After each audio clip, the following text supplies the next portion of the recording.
విమర్శలు చేశారు. బాలకోటే గారండి, ఒక్క నిమిషం. కోమటిరెడ్డి రాజగోపాల్ రెడ్డి గారు శాసనసభ్యులు ఉన్నారు లైన్లో.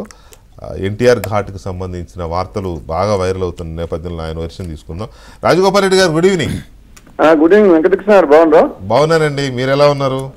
బాగున్నా సార్. ఏంది ఎన్టీఆర్ ఘాట్ ఏదో అన్నారని బాగా వైరల్ అవుతా ఉంది?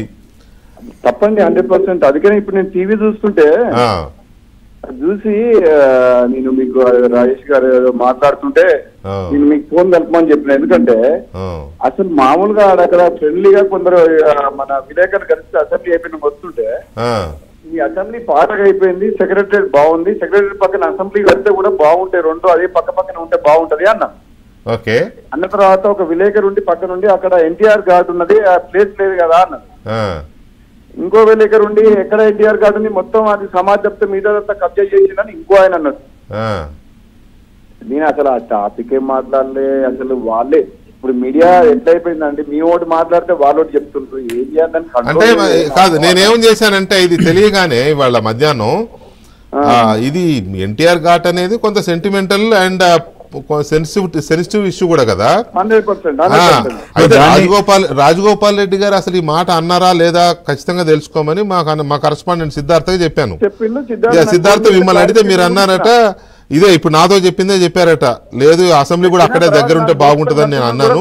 ఫోన్ చేసిండ్రు, మోత్పల్లి నరసింహారు ఫోన్ చేసి, బ్రదర్ నువ్వు ఇట్లా మాట్లాడవు కదా, నువ్వు ఎన్టీఆర్ మన అభిమానం అట్లా అన్నారా అంటే 100% తప్పు, వాళ్ళు క్రియేట్ చేసిండ్రు, వాళ్ళే కాంట్రవర్సీ కోసం అని చెప్పి వాళ్ళకి ఒక ఏంటంటే టీవీ ఇప్పుడు ఎట్లా అంటే ఏదైనా సరే ఒక హైప్ క్రియేట్ చేస్తాను, ఎందుకు ఒక సెన్సేషన్ కోసం మీ ఓటు మాట్లాడితే వాళ్ళోడు మాట్లాడుతున్నారండి. మరి వెంటనే మీరు ఖండించేది ఉండే కదా. నేను అలా అనలేదు, కేవలం నేను అసెంబ్లీ కట్టాలని మాత్రమే అన్నాను. వెంకటకృష్ణ గారు, మేము ఫ్రెండ్లీగా వాళ్ళేదో అడిగితే మాట్లాడి వెళ్ళిపోయినాం. వాడు కథల్ని మొత్తం మనం దుష్ప్రచారం చేస్తుండు, మన గిట్టని వాళ్ళందరూ ప్రతిదానికి ప్రెస్ మీట్ పెట్టుకుంటా అదే పనా సంబంధం ఇష్యూలో కూడా మమ్మల్ని లాగి మమ్మల్ని డిస్పాజన్ చేసి వచ్చి నేనేదో తప్పు చేసిన లాగా వచ్చి ప్రెస్ మీట్ పెట్టి. రాజగోపాల్ రెడ్డి గారు, మీరు అవుట్ స్పోకెన్, నాకు బాగా తెలుసు కదా. మీరేమి ప్రెస్ మీట్ పెట్టి తప్పు చేసిన లాగా చెప్పవసరలే.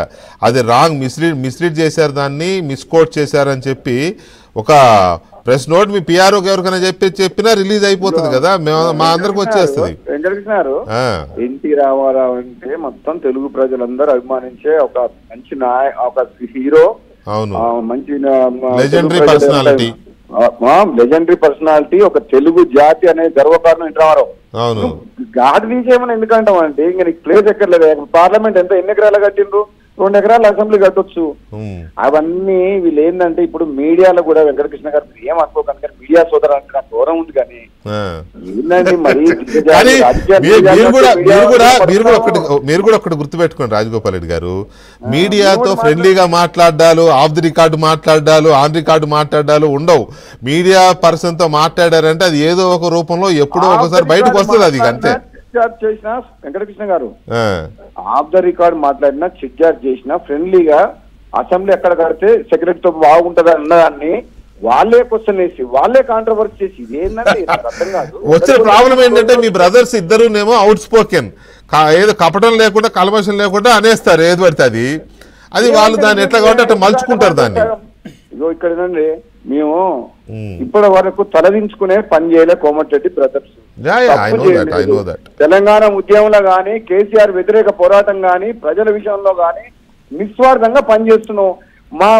మా పాపులారిటీని, మా చరిష్మాని తట్టుకోలేక 100,000 మంది లీడర్లు మనం దిగజారుతాం. ఛాన్స్ దొరికితే మమ్మల్ని దుష్ప్రచారం చేస్తారు. ఇప్పుడు చెట్లు మన పండుగ చెట్లకే కదండి రాళ్ళేసేది. ఇప్పుడు రాజగోపాల్